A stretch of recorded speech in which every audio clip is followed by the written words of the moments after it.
Olá!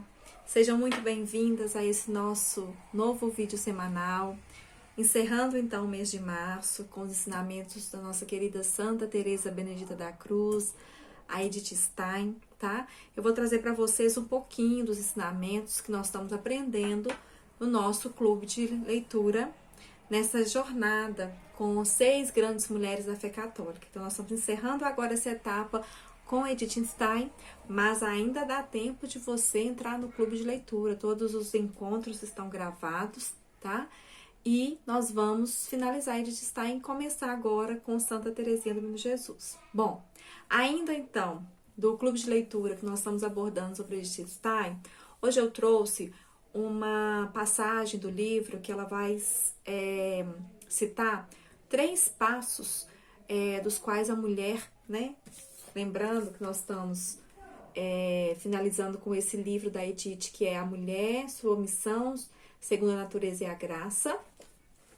E nesse livro, mais ao final, ela vai citar esses 3 passos, como eu estava dizendo, de como nós devemos colaborar com a graça para a formação espiritual nossa e daquelas pessoas que Deus nos confia. Então ela fala, primeiro passo é o restabelecimento da filiação divina, tô lendo, tá? E da integridade total, que depende da nossa cooperação. E ela vai dizer como que você vai restabelecer a filiação divina, né? Através do batismo, da aceitação de Jesus como nosso Salvador. Por quê? Porque nossa história, né? Nossa natureza, ela, após a desobediência, ela fica manchada. Então, existe uma separação, né, entre nós e a presença de Deus, e nós precisamos que alguém pague essa pena. Deus envia o plano de salvação através de Jesus, né, que morre e paga a nossa pena, e a partir de então, quando nós somos batizados, a gente se livra, né, desse pecado original, dessa culpa original, e se torna possível voltar a ser filho de Deus. E a integridade total depende totalmente da nossa colaboração, porque é nessa nossa busca por um ser humano integral, um ser humano que busca a santidade. O segundo passo, que a Edith vai comentar no livro, é a penetração racional nas definições da fé. Então, após, né, nós aceitarmos Jesus, nos tornarmos novamente filhos de Deus pelo batismo, nós temos que entrar nas definições da fé de forma racional. E ela fala, é nefasta a mera memorização da doutrina. Quanto mais nítida e claramente compreendidos a relação entre o Criador e a criatura, tanto mais profunda se tornará a união pessoal com a divindade, o Salvador e a Rainha dos Céus. Então, nada de decoreba. Nós precisamos ter esse coração aberto para estudar, para compreender de forma racional também as definições da fé. Depois do terceiro passo, ela vai dizer como abordar, né? Melhor dizendo, o que abordar? O que é importante que todo cristão, né, uma vez que ele está sendo formado, seja ele criança, adolescente, jovem ou adulto, ele precisa ter firme, como convicção clara, racional da sua fé. Os fatos da queda e da salvação, os mistérios profundos da Trindade, a natureza de Cristo, porque uma vez que a gente compreende bem a natureza de Cristo, a gente foge daquele argumento que muitas vezes é usado, se Cristo era Deus, então quando ele sofreu, né, a paixão por nós, ele nem sentiu dor, ele era Deus, por que ele, né, se submeteu àquilo, né? Então, Cristo é Deus que se fez homem, e um homem é totalmente homem, né? Então, ele sofre ao ponto de, no alto da cruz, sentir esse abandono do Pai, né? De tanto que ele se abandonou à humanidade e ao sofrimento verdadeiro, né? E depois ela fala, é importante também que saibamos a essência e a sublime vocação da Mãe de Deus. Porque se nós somos cristãos católicos, nós reconhecemos Maria como nossa mãe. E nós ganhamos, então, mais, né, essa força de luta, né, que é uma mãe que se preocupa conosco, que somos seus filhos. E aí ela fala, para executar esses 3 passos, é importante que a mulher ela tenha em mente o que é a igreja. Que ela saiba que a igreja, eu vou ler, tá? Ela define como é o corpo místico de Cristo.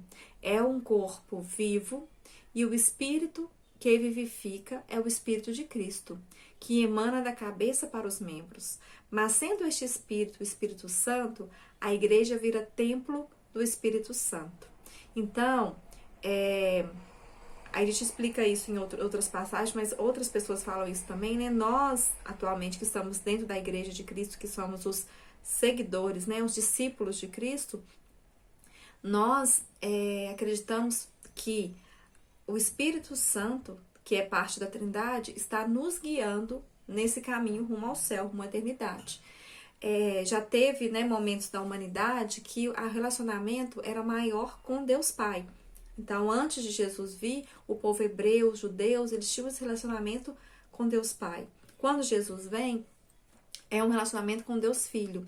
E agora o nosso relacionamento é com Deus Espírito Santo. E ela acrescenta: a igreja é a humanidade gerada de novo e redimida por Cristo. Então, todas as promessas, né, do Antigo Testamento, elas então se tornam reais, né? Elas são aplicadas à aceitação de Jesus como o Filho de Deus encarnado que vem para nos salvar, nos redimir.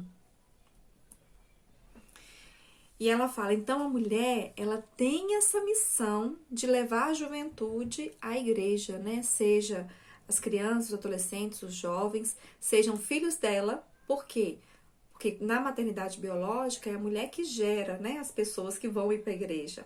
Mas é importantíssimo que essa maternidade não fique só no biológico, seja uma maternidade também sobrenatural.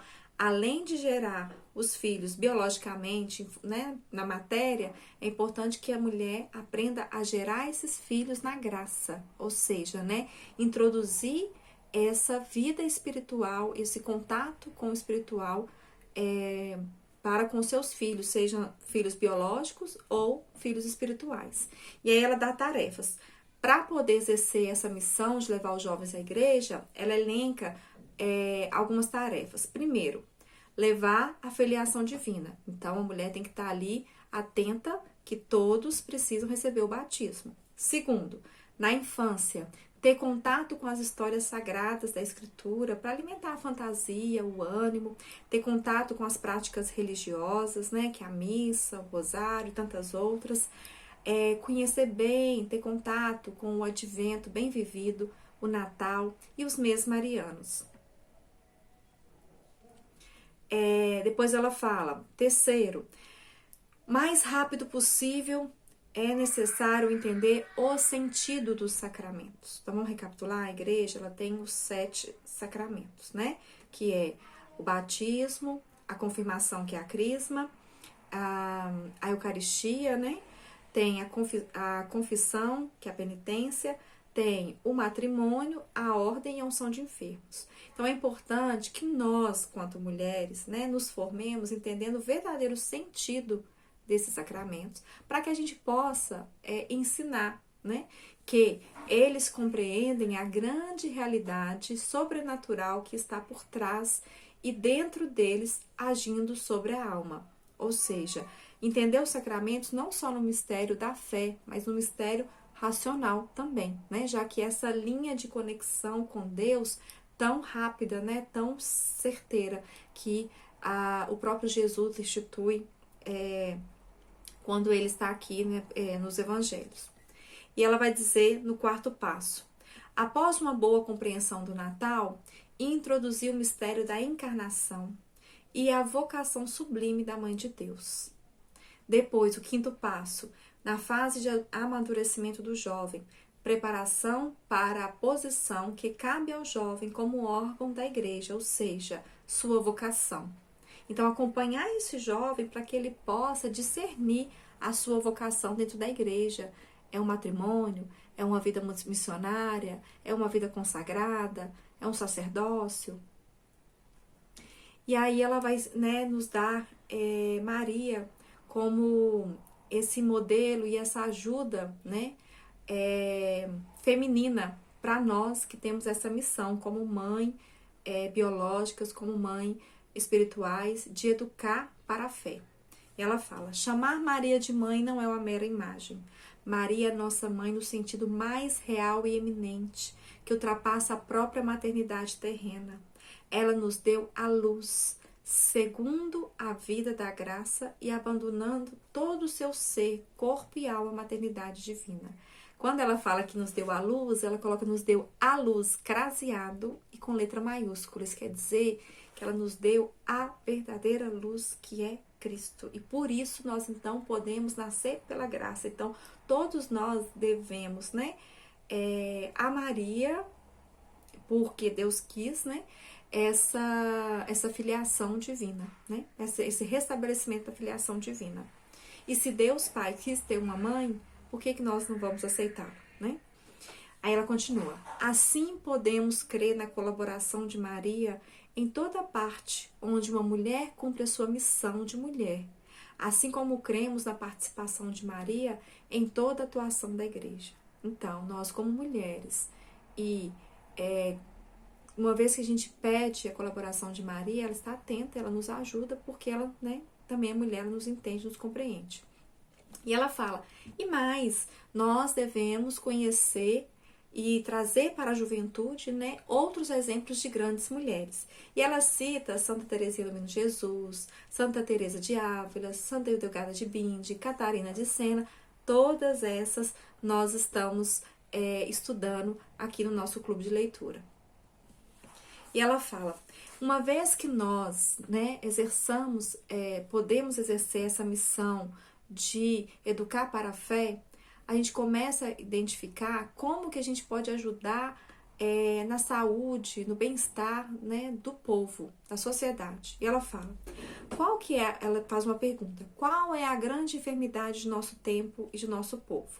E vejam que isso é há quase 100 anos atrás que ela escreve. E ela fala: na maioria das pessoas é a desintegração interna, a falta total de convicções e princípios firmes, a deriva sem direção, e por causa da insatisfação com esse tipo de existência, a busca por entorpecimento em novos prazeres cada vez mais sofisticados. E aqui eu acrescentaria, né, a busca por anestesiamento, né? Quantos de nós que muitas vezes temos que nos medicar para aguentar sofrimento, né? E ela diz: e qual é o remédio? O remédio é que nós, né, contribuímos para a existência de seres humanos plenos, fincados no chão da eternidade, que não vão se deixar abalar em suas convicções, em seu agir por opiniões, por asneiras e vícios da moda que graçam a sua volta. E aí ela vai dizer, né, uma vez que nós consigamos exercer essa nossa missão, qual que é o fruto para a sociedade?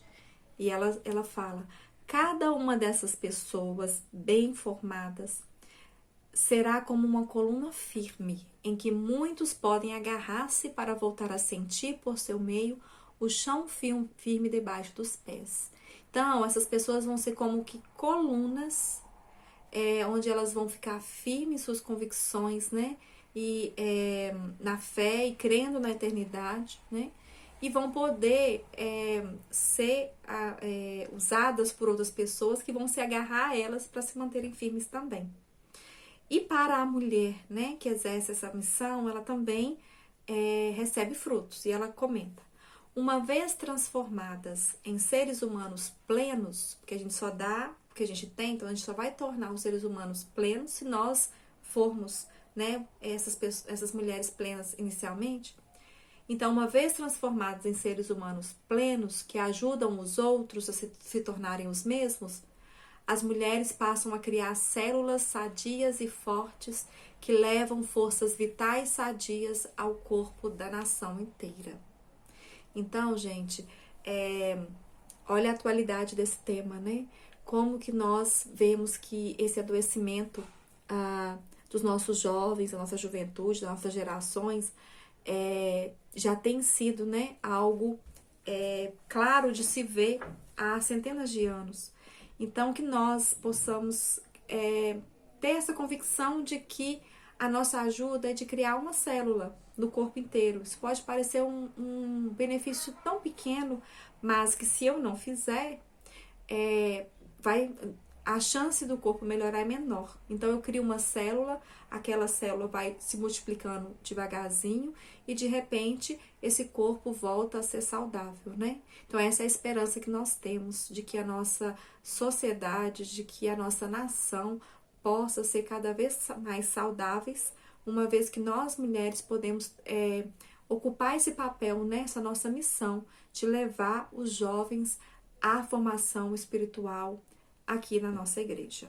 Então, gente, obrigada. Esse foi mais um vídeo semanal. Até semana que vem. Que Deus continue nos abençoando.